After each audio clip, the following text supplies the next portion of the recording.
Nung huling punta natin dito, yung bagyo, grabe, halos hindi madaanan.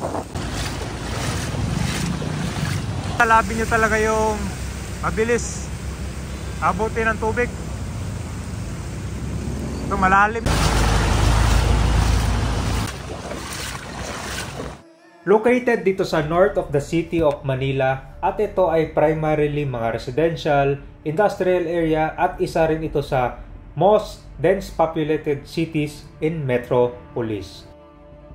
Ang Malabon ay low-lying flat terrain, kaya ito nagiging prone sa frequent flooding lalo na pag nagkaroon ng bagyo or malakas na ulan. At ramdam na dito ang bagyong Christine dito sa may Luzon naman. Pupunta natin itong Rizal Avenue kung saan ito yung apektado ngayon dahil sa patuloy na pagtaas ng level ng tubig dito na sa kalsada. Dito na tayo sa Malabon City Hall. Ito po yung Rizal Avenue Extension. Papunta ito ng C4. So mag-update tayo ngayon ng kalsada.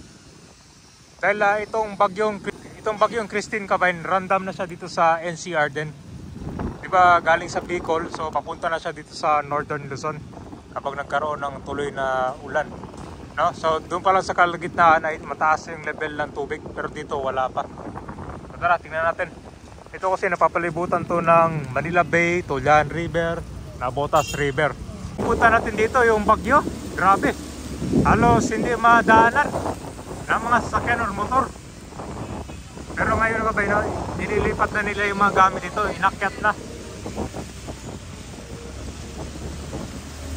Dito, ramdam mo na agad yung baho. Hindi natin kung hanggang saan yung level ng tubig ngayon. So, passable pa to ngayon ng motor. Taas na kayo level ng tubig. Passable pa sa ngayon, ha? Sabi nila, umupa na tayo yung tubig. Kasi yung ulan ngayon, medyo hindi malakas. Punta ang C4. Abutin ng tubig. Ito malalim na, oh. Okay, tara kapain, makain natin kasi malalim na doon, oh. May siyang madadaanan ng motor.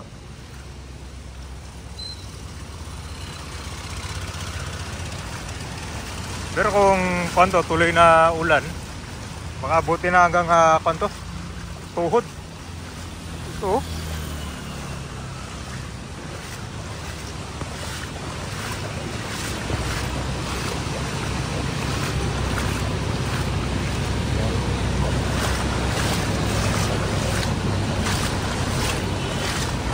Kasi karamihan ng mga establishment kape nandito sa Konyan, sa Rizal Avenue Extension.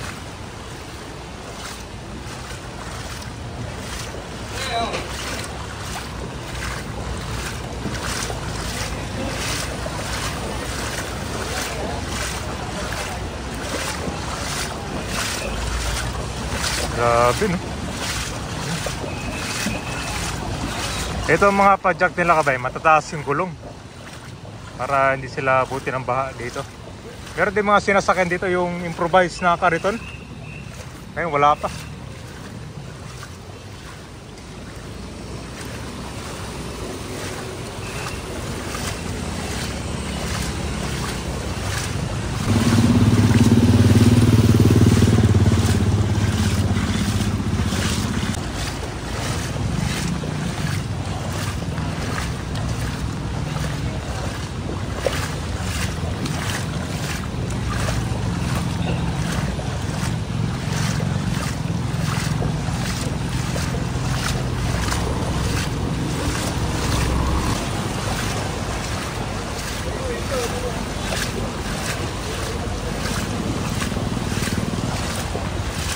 Tinataasan na nila.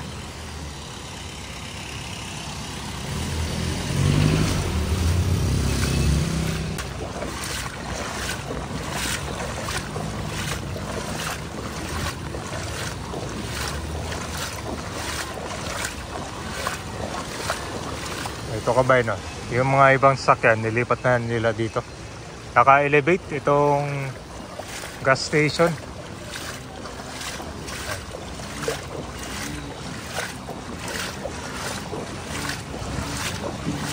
Ito na yung tulay papuntang C4.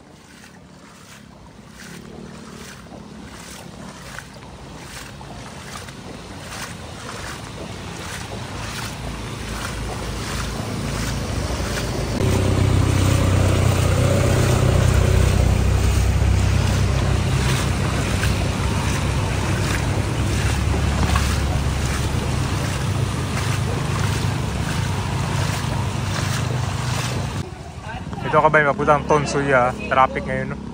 Improvise na kariton. Ilan pwede sumakay dito, sir? Magkano ang isa dito? Nasabi ko na improvise na kariton, no? Mataas to, kahit hanggang dito yung tubig, hindi abutin. Di ba ba yung tao? Pwede yung kanito, sir? Pwede yung motor, oh. Yan, pag mataas. Saan lang ba yung mataas yung tubig dito, sir? Dito lang, sa Rizal? Meron pa? Saan pa mataas dito? Yun, pababalan ko lang.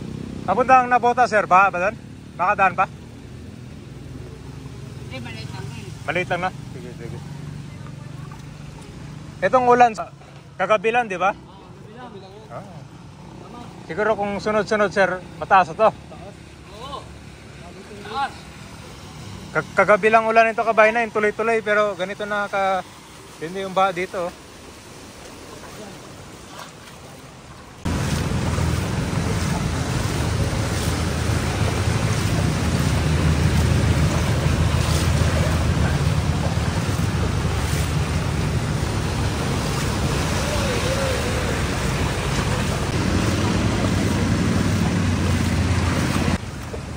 Dito medyo kon lang, sa labas lang yung baha.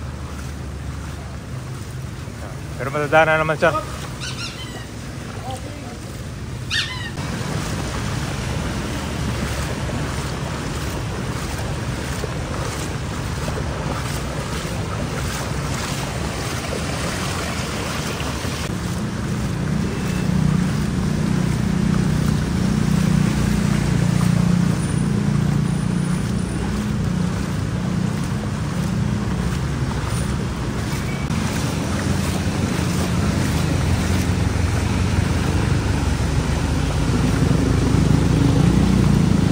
So ito kabayan, papunta na to ng Nabotas sa Tansa, meron itong tulay. So tingnan din natin yung sitwasyon ng baha dito. So far halos sarado yung mga ibang establishment, no? Yan, yung ibang sasakyan ito kabayan, tinaasan na nila, oh. Nilipat to sa mga elevated na parkingan.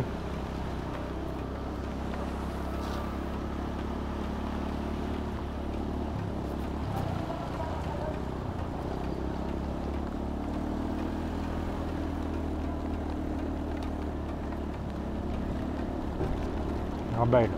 So far dito hindi na masyado baha.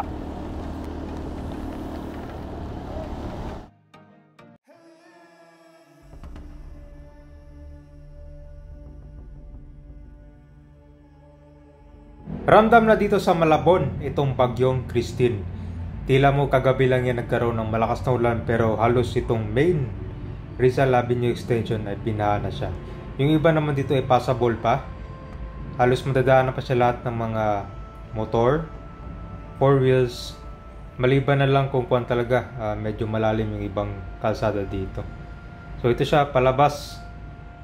So nagkakaroon ng traffic dito palabas to ng C4.